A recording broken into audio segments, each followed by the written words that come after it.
I paid $11,000 toward my brother's new baby registry. Then I got a text, "It's more of a family-only event. Don't make it awkward." My mom said, "Don't be dramatic, just send a gift." So I did. I quietly removed myself from the shared trust and froze the car lease I co-signed. By sunrise, 55 missed calls and a ringing doorbell. They looked shocked when I opened the door and announced, "I spent $11,000 on gifts, not for show, not to impress anyone, and not to compete with anyone. I did it because, for once, I thought maybe I could do something that made everyone smile, something that didn't feel like a chore or an obligation." I was the one who always helped out behind the scenes, covering bills, handling the logistics of our parents' declining health, and stepping in when something needed to be done.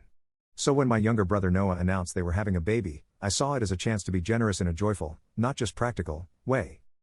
I bought a handcrafted walnut crib from a small builder in Vermont who had a 6-month waiting list. I flew out to Pennsylvania just to pick up a hand-sewn baby quilt from an old woman who had been making them for 40 years. I got a luxury stroller they'd never dream of affording, along with a full year of organic baby formula delivered monthly. I even paid in advance for a newborn photo package with a top photographer in Manhattan, plus engraved silverware with the baby's initials and a custom bookshelf full of children's classics in hardback. The whole thing cost just over $11,000. I didn't mention the price to anyone. I didn't post about it. I didn't tell them what was coming. I just wanted to show them that I was happy for them. 2 days before the baby shower, I got the text from Lisa, his wife, "This is more of a family celebration. Don't make a big deal out of it." I stared at the screen for at least 10 minutes, wondering if I was reading it wrong. I sent a screenshot to my mom. She replied a few minutes later, "Don't dramatize it. Just send the gift." That hit harder than the text.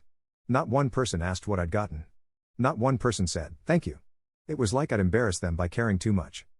I called my cousin Matt later that night, not even sure why, just needing to talk to someone who wasn't blind to how this family worked. Matt laughed at first, thinking I was joking, but then he got quiet. He said, "You know they only expect things from you.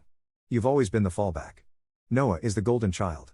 They don't say it out loud, but come on, we all know it. He doesn't lift a finger for your parents, but he's the hero. You pay their mortgage and fix the furnace, and you're just the background." I didn't sleep that night. By 4 a.m., I had decided. I logged into the trust fund account and withdrew my share. I was the one who set it up anyway, my name was on every document. I also went into the leasing portal and froze the lease on the car Noah was driving, the one I'd co-signed because his credit was in the toilet after yet another entrepreneurial failure. The calls started by 6 a.m. My phone buzzed like it was possessed, 55 missed calls. My mom called 23 times, and my brother called 16. The rest were a mix of extended family, all trying to get ahead of the drama. Then came the knock at the door. It was barely 8 a.m. I opened it, still in sweatpants, holding a coffee. My mom, Dad, Noah, and Lisa were standing on my porch like I had summoned them with a spell. They didn't say anything for a moment, they looked genuinely confused, offended even. I didn't invite them in. I just said it plainly, "This isn't working anymore. I won't be convenient for you from now on." No yelling, no drama, just that. Lisa blinked like she had just walked into traffic. Noah opened his mouth, but nothing came out. My dad looked like he wanted to disappear, and my mom, she went straight to anger, the kind that builds behind closed doors and finally erupts when control slips out of her hands. But I didn't flinch. They thought they could show up, rattle off guilt trips, and I'd fold like always. Not this time. The living room was silent for almost a full minute. Then my mom snapped. She pushed past me into the house, not even pretending to wait for an invitation. The rest followed. My dad started pacing, mumbling about misunderstandings and family values. Lisa stood with her arms folded like she was the one who'd been wronged. Noah went straight for the guilt card. "You froze the car? Are you serious? I need that to get to work." I reminded him that he wasn't working. He'd quit his job last month to consult remotely for a startup that hadn't paid him a cent yet. He had time to play house and throw baby showers, but not to help our parents with groceries or check on Dad after his surgery. That was my role, always had been. "You're being petty," Lisa chimed in like she was the voice of reason, "just because we asked you not to go overboard." That's when I realized something. They truly believed I was overreacting, as if none of this had been building for years, as if I hadn't bailed out Noah 3 different times when he maxed out credit cards under my name, as if I didn't pay for Mom's dental implants last year without telling anyone just so she wouldn't have to feel embarrassed. They thought I was the backup system, silent, reliable, and never allowed to break down. I looked at Noah. "I want the lease paid off or returned. You have 2 weeks. He scoffed like I was bluffing. "That's not how family handles things." "Yeah," I said, "I'm starting to realize that." They left in a blur of accusations and slammed doors. I didn't chase them. I didn't explain. I locked the door and sat in the quiet for an hour. Then I called Matt. He listened without interrupting. When I finished, there was a long pause before he said, "It's about time. I've watched them drain you for years." I didn't realize how much I needed someone to say that. Matt offered to come over, and when he arrived, He brought beers and a folder. Inside were old texts, receipts, and screenshots. Turns out this wasn't the first time Noah had leaned too heavily on family. He had borrowed money from Matt 2 years ago and never paid it back. There were messages to their uncle promising to help him move, but they never showed up. All the times he flaked out, someone else covered for him, usually me. Matt leaned back and said, "You've been too kind for too long. They don't see it as kindness, they see it as weakness." I sat with that. He was right. I was the one who filled in the gaps every time Noah messed up, and they loved him for it, not because he was better, but because he never made them feel guilty. I did, just by showing up and doing more. I reminded them of what they weren't doing. That night, I took my name off every shared utility, every joint account, every automatic payment connected to the family. I canceled the credit card I'd been letting my parents use for groceries, the one they never asked to use but always assumed was fair game. I even logged out of the shared calendar we kept for Dad's doctor visits. Let them figure it out for once. And then I waited, because I knew the real storm hadn't started yet. The first few days were quiet, that kind of quiet that's too deliberate, like everyone was holding their breath, waiting to see if I had cooled down and come crawling back into my usual role. I didn't. Then came the tests. My mom left a voicemail that sounded casual. "Hi, honey. Your father and I were looking at the Wi-Fi bill, and we're not sure if we're still under your plan. Give us a call when you get a chance." I didn't call. My dad texted me a photo of a grocery store receipt with no words, just a red circle around the total. That was their way of saying, "Remember what you're supposed to do." I didn't reply. Noah waited exactly 5 days before calling me. His voice was slow and calm at first, but I could hear the frustration bubbling underneath. "You froze the lease? I thought you were bluffing. Do you have any idea how much of a mess this is for me?" I said it as plainly as I could. "You have 2 weeks. Pay off the balance or return the car." "I don't have that kind of money lying around," he snapped. "You know that. Then get a job that does." And there it was, the pause, the flicker of realization that maybe, just maybe, I wasn't the same Andrew anymore, that I wasn't going to clean up his mess this time. "You're acting like you're better than everyone," he said. "We're supposed to have each other's backs." "Yeah," I said, "but it's always been one way." That ended the call. The next day, Lisa posted a photo of their baby on Facebook with a caption so pointed it might as well have had my name tagged. "We don't need luxury or overpriced gifts, just love, family, and people who show up for the right reasons." The comments poured in. Aunts and uncles I hadn't seen in years said, "So true, money doesn't make a family. Real blessings don't come with price tags." It was like watching a circus, a very polite, passive-aggressive circus. They wanted to spin the narrative that I was the rich, bitter older brother who threw money around to buy attention, not the one who paid the mortgage the year Dad lost his job, not the one who paid for Mom's back surgery out of pocket so they wouldn't have to touch their savings, not the one who stayed up all night planning how to keep the trust fund safe when we thought Dad's early onset dementia was going to spiral. Matt came over that evening. I showed him the post. He just shook his head. "They're trying to bait you," he said, "because you're not playing along. That's worse than yelling. That's dangerous to them." He brought a folder with him. Inside were screenshots and texts, old stuff, messages from Noah 2 years back begging Matt for $500 to float him after a trip to Vegas, promises never followed through, apologies that turned into insults when Matt pushed back. I had my version of that folder in my head, but seeing it printed, real, it hit differently. I spent the night documenting everything, every dollar I'd loaned Noah in the past 5 years, every bill I'd quietly paid, every instance where I stepped in so no one else had to. I tallied it all and sent a spreadsheet to my brother and my parents. I didn't say a word in the email. No threats, no explanations, just numbers and a final line. "No further support will be provided." 2 days later, my dad called. "What are you trying to prove by sending this?" he asked. "I'm not trying to prove anything," I said. "I'm just done pretending." There was a long silence. Then he said, "This isn't how families handle things." Funny, considering that's what Noah said, too. That night, someone egged my car. 3 eggs, all dried in the morning sun. I didn't call the police. I just cleaned it off and moved the car. I didn't even have to wonder who did it. Matt came by again and sat with me on the porch. "You know this is going to get uglier, right?" I nodded. "Good," he said. "Let them see what it's like when the guy they always lean on finally leans back." He was right. For once in my life, I wasn't trying to keep the peace, and for the first time, they were all starting to realize how much they'd taken for granted. They showed up together Saturday morning. I was halfway through mowing the lawn when my mother's car pulled into the driveway, followed by Noah's rental. He must have returned the leased car already, either that or it got repossessed. I killed the engine and watched them get out one by one. Mom, fast and furious, followed by Dad, and then Noah and Lisa. No smiles, no small talk. Mom came straight to the point. "What is this? You're threatening to take your brother to court over a car?" I didn't answer right away. I just looked at her, then at Noah. "You owe me money," I said. "And it's not just about the car. It's everything. Years of covering for you. Years of you being the favorite while I was the one holding the roof up." Dad stepped in, trying to mediate. Hands raised like he was putting out a fire. We don't need lawyers. This is a family matter. That's the problem, I said. You've all been treating it like family means unlimited favors. Noah spoke for the first time. I don't have it. Okay, I don't have the money, and even if I did, I wouldn't give it to you like this. You'll give it to me like a grown man who signed a lease and let someone else take the risk for him, or I'll take you to small claims court. That's when Lisa lost it.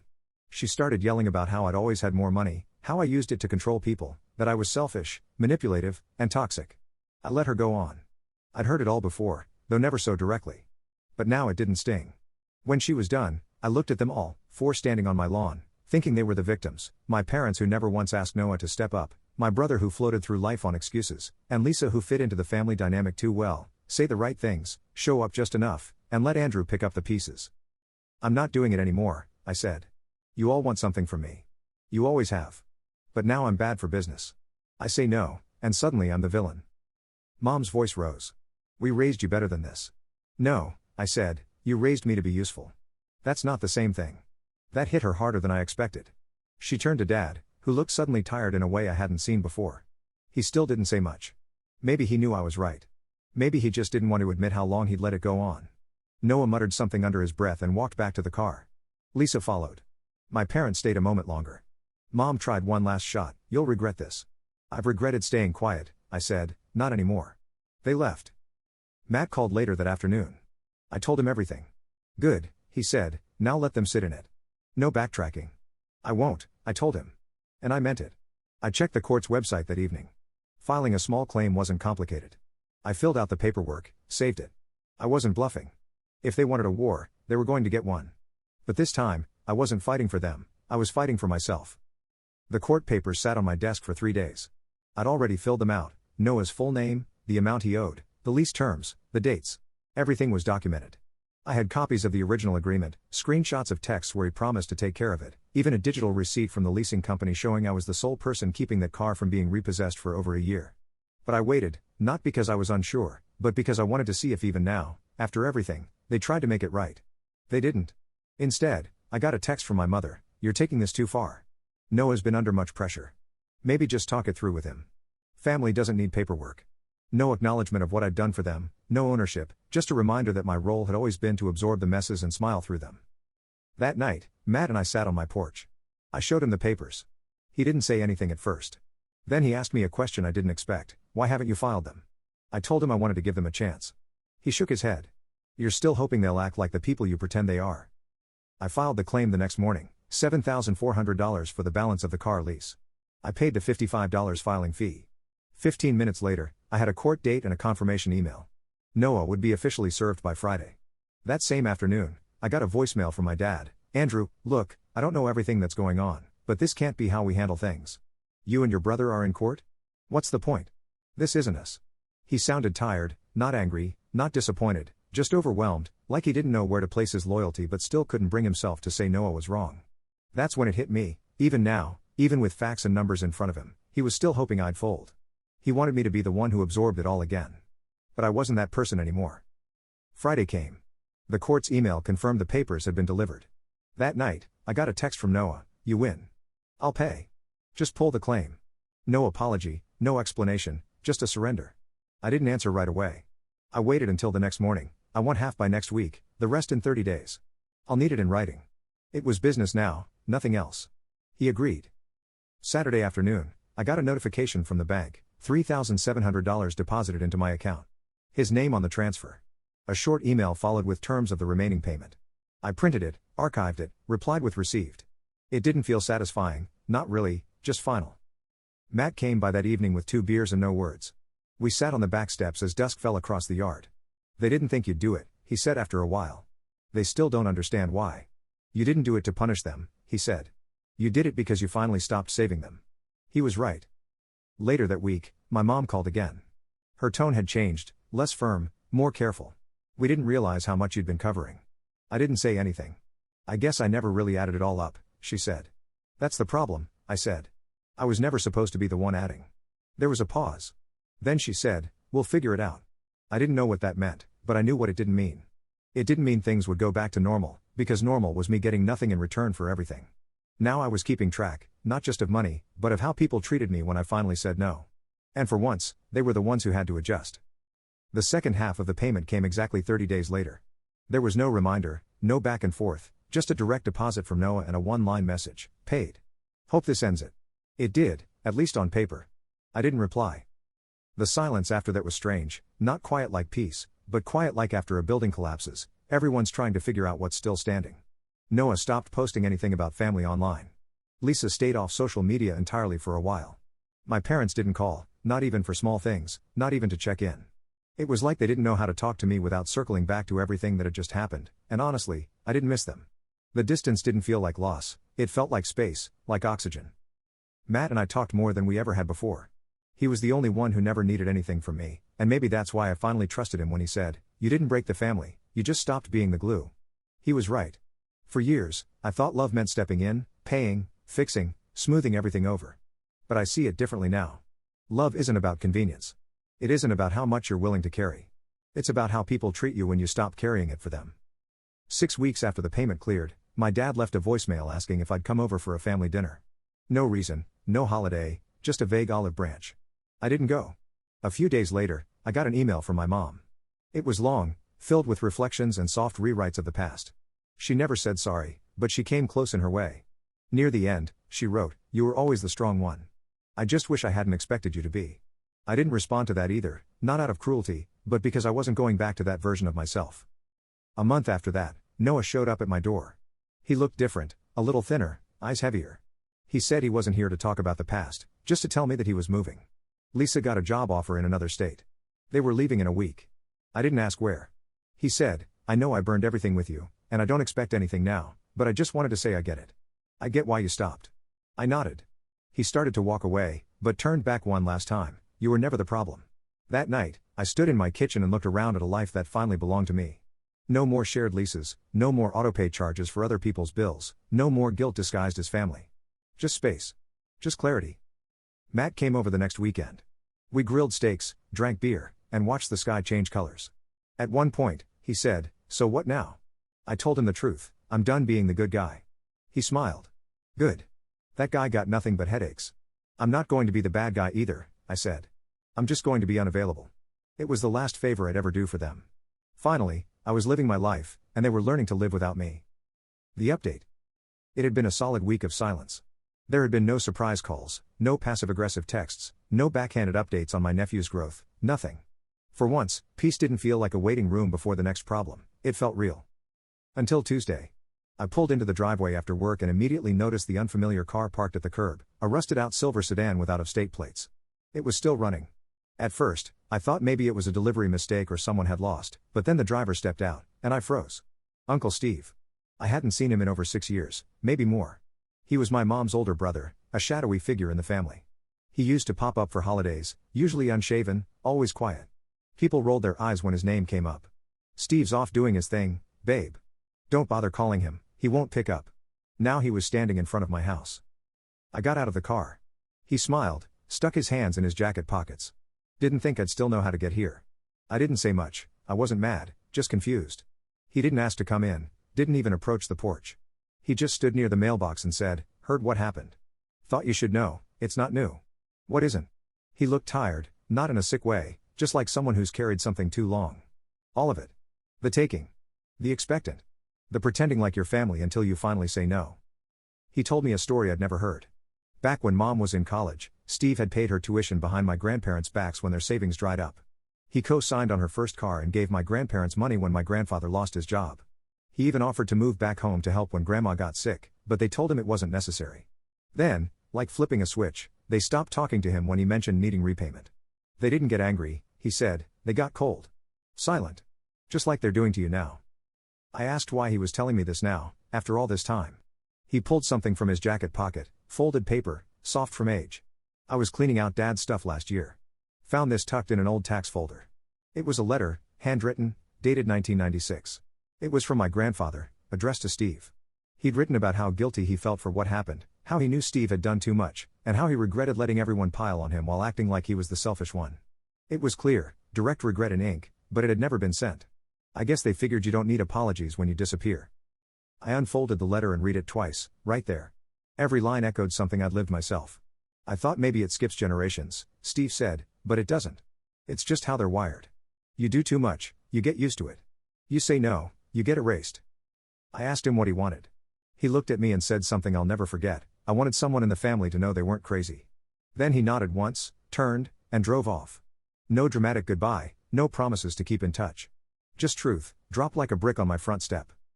That night, I sat with that letter for a long time. It didn't make anything better. It didn't undo anything. But it reframed everything. This wasn't just about Noah or Lisa or even mom and dad.